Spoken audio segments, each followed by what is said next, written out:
Hey everyone, Zoe here, and welcome back to another episode of the show. Thanks for tuning in.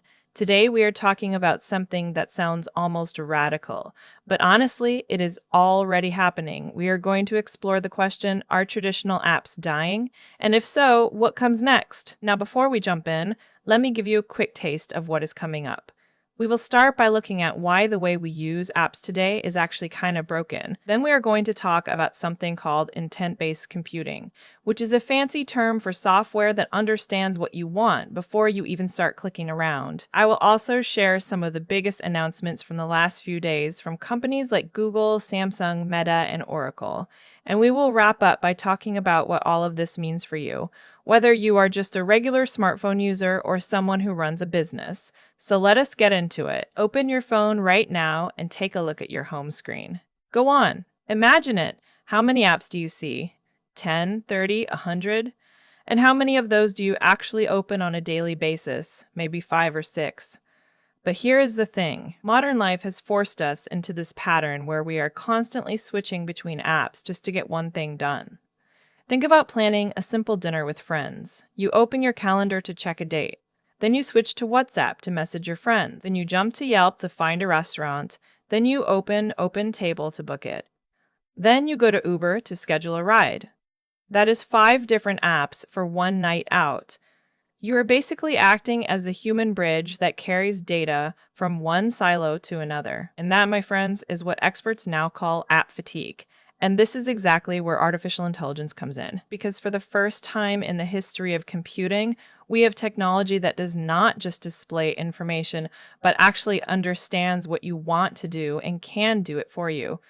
We are moving from an app-centric world to an intent-based world. And that is a massive shift. So what do I mean by intent-based computing? Well, instead of opening an app and navigating through menus and buttons, you simply tell your device what you need, and the AI figures out the rest. Instead of opening the Expedia app, you just say, I need to be in London next Tuesday for under $600. Book the flight and find a hotel with a gym. And the AI does not just show you a list of links. It goes into the background, talks to the APIs of travel services, compares prices, and executes the task. The app becomes invisible infrastructure. It still exists, but you never have to deal with its interface. Now, this might sound futuristic, but it is already happening. And I want to share some very recent developments with you, literally from the last week or so. First up, Google. So imagine you are planning a barbecue. You ask AI mode to create a grocery list. You connect your Instacart account and it adds the ingredients directly to your shopping cart. You check out without ever opening the Instacart app. Or you are working on a design project and you ask Canva to show you templates right there in the search results. This is Google expanding AI mode from just answering questions into completing tasks across the apps you use every day. But Google did not stop there. At their I/O event earlier this year, they announced something even bigger. They introduced a new technology called A2 UI, version 0.9. That stands for Agent to User Interface, and it is a standard that lets AI agents generate user interfaces on the fly. What does that mean in practice? Imagine a health app that changes its layout based on your stress levels, or a productivity tool that simplifies its interface when it senses you're overwhelmed. The interface is no longer static, it adapts to you in real time. Google is calling this Generative UI, and they described it as the biggest shift since the advent of graphical user interfaces. That is a bold claim, but when you think about it, they might be right. And then there is Samsung. Just last week, news broke that Samsung is working on something called the Fluid AI Design System. This is a concept that has already won a Red Dot Award. And it points toward a future version of One UI, possibly One UI 10, that moves away from the familiar app grid entirely. Instead of a screen full of icons, the interface would dynamically build itself based on what you are doing. If you are commuting, it shows you navigation and messages. If you are at work, it shows your calendar and tasks. The system anticipates your needs instead of waiting for you to open an app. That is a fundamentally different way of thinking about a phone. Meta is also in the game. They just open source something called Astryx, which is a design system with over 150 components that is built specifically to be used by both humans and AI agents. The whole thing is designed so that an AI assistant and a human developer can build with the same tools in the same way. Meta says that every change they made to make Astryx easier for AI also made it easier for people. And that is a really important insight. The future is not about humans versus AI. It is about collaboration. And on the enterprise side, Oracle just announced a major update to their AI agent studio. They are now letting developers build what they call Fusion Agentic Applications. These are not just chatbots or AI assistants bolted onto existing software. These are complete business applications where teams of specialized AI agents reason, coordinate, and execute work inside Oracle systems with full security and governance. Oracle is essentially saying that the future of enterprise software is not dashboards and forms. It is outcome-driven systems where agents do the work and humans review the results. Now, let me give you some numbers to put this all in perspective. Gartner, one of the most respected research firms in the world, just published a report saying that up to $234 billion in enterprise application spending is at risk from what they call agentic arbitrage. That is not a typo. $234 billion. By 2030, they expect about 20% of all enterprise SaaS spending to be affected. And here is another number. Gartner also projects that 40% of enterprise applications will include task-specific AI agents by the end of this year. That is up from less than 5% in 2025.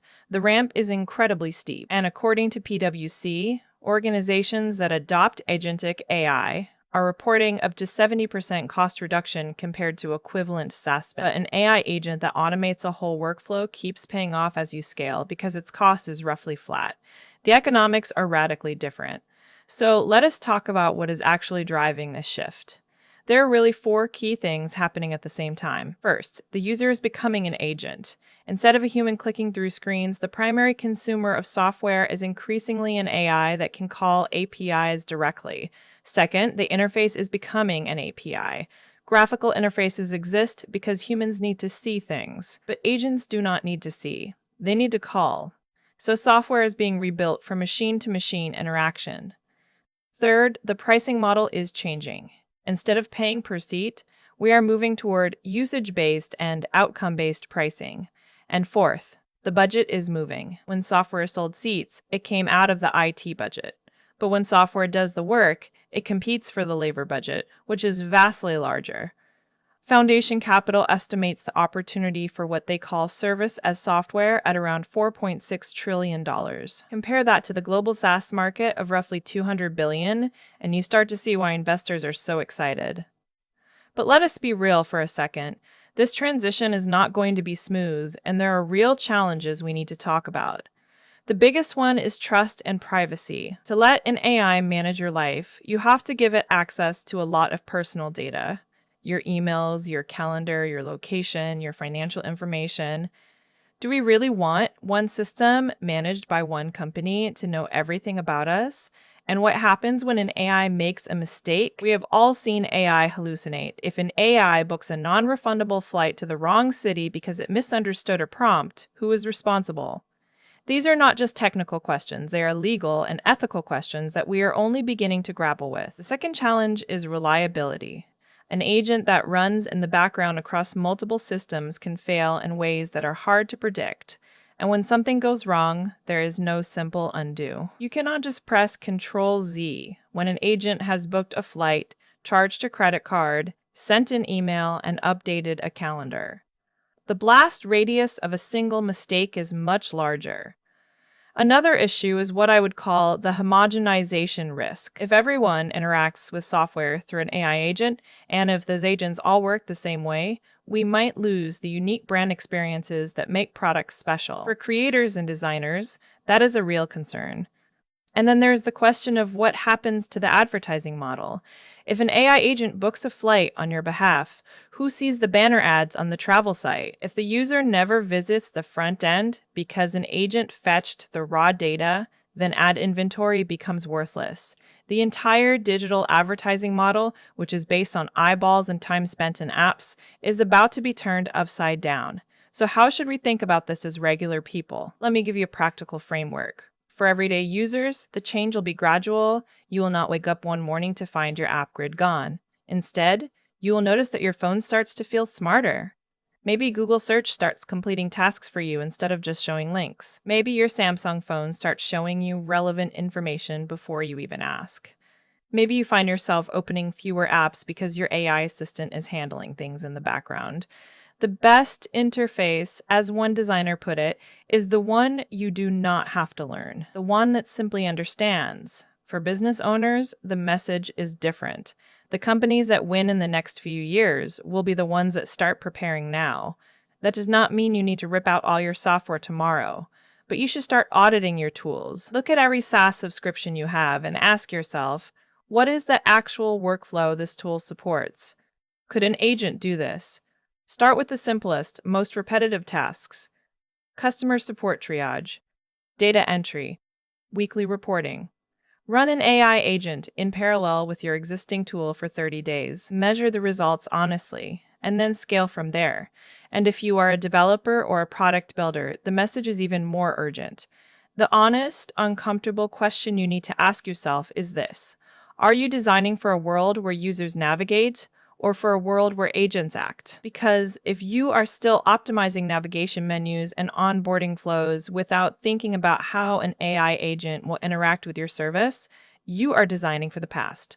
Something I found really fascinating is an article by a design researcher named Jakob Nielsen. He recently looked back at predictions he made 30 years ago about the future of interfaces, and he graded himself at 71% correct. His biggest hit was predicting that language would become the primary interface. His biggest miss was that he thought the future would be for expert users. Instead, AI became the great equalizer. Anyone can now interact with software using natural language. You do not need to be a power user, you just need to say what you want. And this brings me to an important point.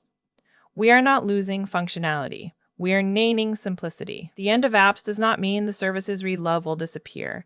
It means the friction of accessing them will vanish. The future of technology is not a more colorful screen or a faster refresh rate. It is a phone that stays in your pocket because it is already doing the work for you. Let me give you one more example of how this is playing out in the real world. Recently, a company called Cursor made headlines when their AI agents rebuilt an entire database system from scratch using nothing but its manual. No source code, no test suite, no internet access, and the system passed nearly all its tests. The cost of that project varied by 15 times depending on which AI models they used. And that is actually a really important detail. We are entering a world where the cost of getting things done by AI is dropping fast, but the choices you make about which AI to use can dramatically affect your bottom line.